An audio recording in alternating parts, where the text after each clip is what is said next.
NBA Summer League highlights, standouts and letdowns. When it comes to the NBA Summer League, some players shine brightly while others leave fans scratching their heads. It's a stage where future stars are born, or where expectations fizzle out. And this year was no different.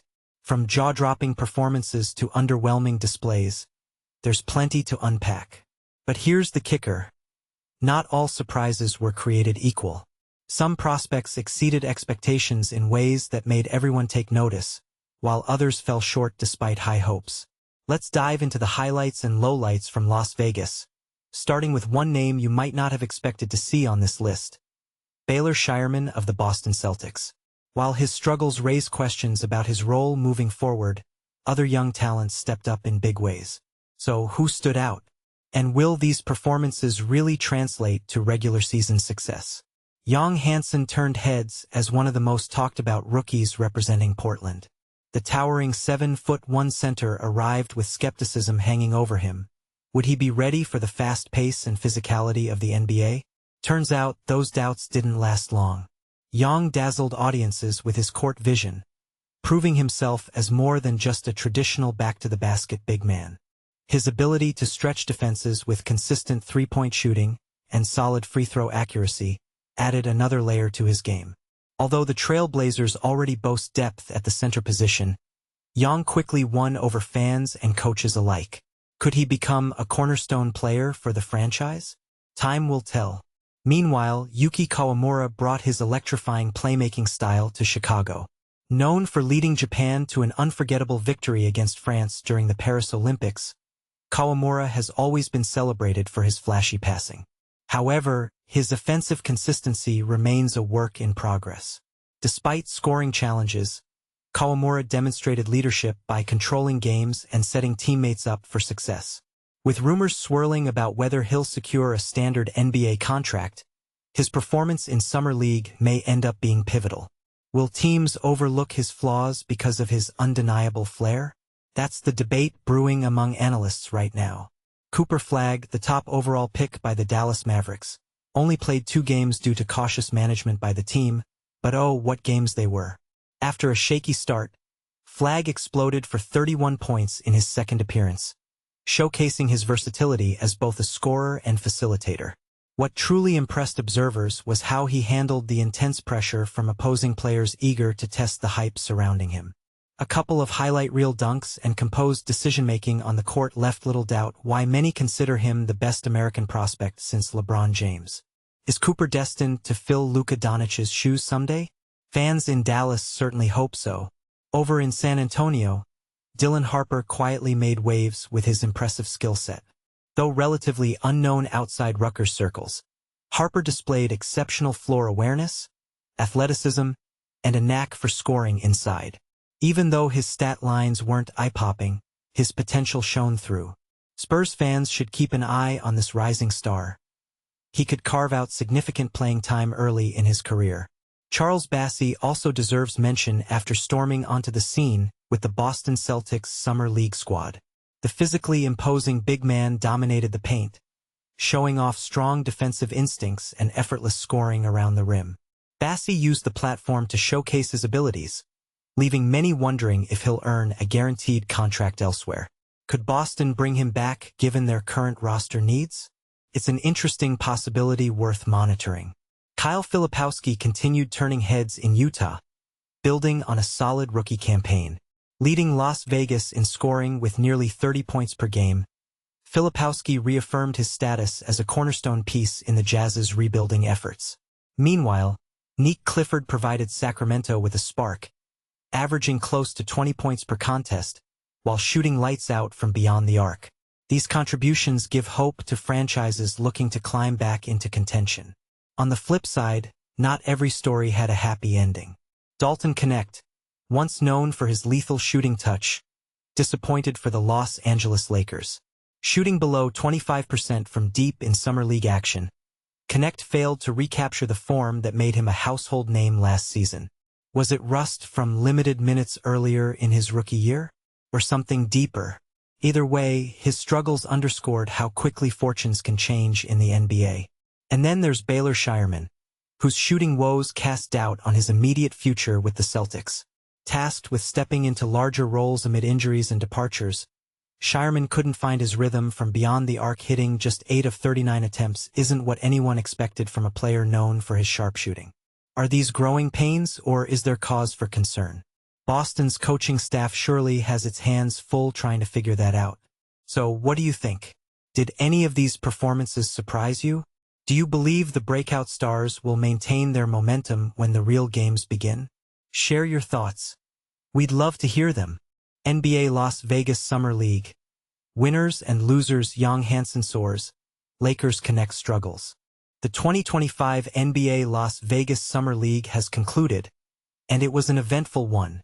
The Charlotte Hornets emerged victorious against the Sacramento Kings in the final match held in Sin City, securing their first ever Summer League championship. Among the notable players who shone during the tournament were Nick Clifford from the Kings and Kawamura from the Hornets, both of whom participated in the championship game. Now that the Summer League has wrapped up, let's delve into the standout performers and those who faced challenges during this exciting event. Winner, Hansen gains recognition. Hansen has undoubtedly made a name for himself during the Las Vegas Summer League. The Portland Trail Blazers' first-round draft pick showcased his skills with several highlight-worthy plays, finishing the league with impressive averages of 10.8 points, 5.0 rebounds, and 4.8 assists per game. What truly set Young apart was his exceptional passing ability, which is quite rare for a player of his size. His playmaking skills could be a significant asset for a Portland team eager to improve in the upcoming season. Initially, I was taken aback by Yang's selection, as I had anticipated he would be picked in the mid-second round. It was a bold move by the Blazers, and I noted on draft night that this choice could either be a brilliant decision or a regrettable one in the future. While the Summer League is just a small glimpse of a player's potential, Yang's performance suggests that Portland made a wise choice. He is certainly a player worth staying up late to watch on a Tuesday night via NBA League Pass, marking him as a significant winner in this league. Loser: early exits for top rookies. For fans hoping to catch extended play from the top draft picks in Las Vegas, this Summer League was disappointing. Notably, Cooper Flagg and Dylan Harper participated in only 2 games each, while VJ Edgecombe, the 3rd overall pick, played just once. Ace Bailey, who generated considerable buzz leading up to the draft, did not play at all in Las Vegas after a brief appearance in the Salt Lake City Summer League. On a brighter note, fans of the Hornets had reason to celebrate, as the 4th overall pick, Kawamura, played 5 games and contributed significantly to Charlotte's championship win. It's understandable why some top rookies were limited in their playtime. They had little left to prove. However, it was still disappointing for basketball enthusiasts who were eager to see these promising talents in action. They will have to wait until the fall for more opportunities. Winner: former Duke players shine. Earlier this week, CBS Sports unveiled its annual All-Summer League teams, featuring 3 former Duke players: Flagg, Newpel, and Kyle Filipowski. Filipowski was named MVP, while Newpel earned a spot on the first team after his outstanding performance in the championship game. Flagg, despite only playing 2 games, made a significant impact with a remarkable 31-point game in his final appearance, landing him on the second team. Filipowski led the scoring charts with an average of 29.3 points per game, along with 7.7 rebounds and 2.3 assists over 3 games. His performance could be pivotal for the Utah Jazz, who are gearing up for another lottery season ahead of a promising 2026 draft class. After a solid rookie season where he played 72 games, it wouldn't be surprising to see his numbers improve next year. Overall, the showing from these 3 former Duke stars was impressive. Loser: Dalton Knecht faces challenges. Dalton Knecht was one of the second-year players I was particularly interested in watching. I believed the Summer League would be an excellent opportunity for him to establish himself as the top second-year player on the Lakers roster.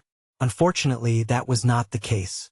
He struggled during the California Classic, similar to his previous year, although he did manage a strong fourth-quarter performance in his last game.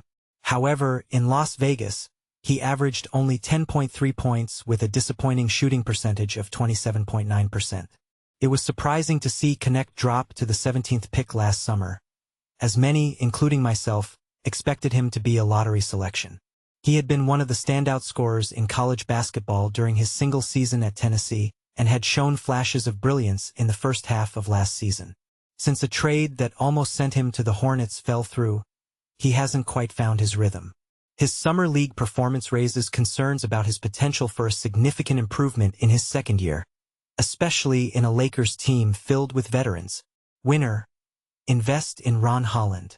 If there's one rising sophomore I'm excited about, it's Ron Holland. His athleticism has always been a strong point, which is why the Detroit Pistons selected him with the 5th overall pick last summer. Holland possesses an elite work ethic and the potential to become a formidable two-way player in the NBA. However, his shooting has been a lingering question since his time with G League Ignite. Last season, Holland struggled with his three-point shooting, hitting only 23.8% of his attempts and appearing uncomfortable on the court. Yet, during the summer league, he demonstrated significant improvement, shooting 46.7% on 15 attempts while averaging 21.7 points and 6.0 rebounds. He seems ready to make a substantial leap in his second year, making it a great time to invest in his potential. Loser, Derek Queen suffers injury. One of the unfortunate aspects of the summer league is the risk of injuries that can hinder a player's rookie season. Last year, Darren Holmes, II of the Denver Nuggets, suffered a torn Achilles, which sidelined him for his entire rookie year. This year, Pelicans rookie Derek Queen underwent surgery to repair a torn ligament in his left wrist. While this injury is not expected to keep him out for an extended period, he may miss the start of training camp, with a recovery timeline of about 12 weeks, potentially returning around mid-October. When he was on the court, Queen showcased why he was considered one of the top offensive big men in college basketball.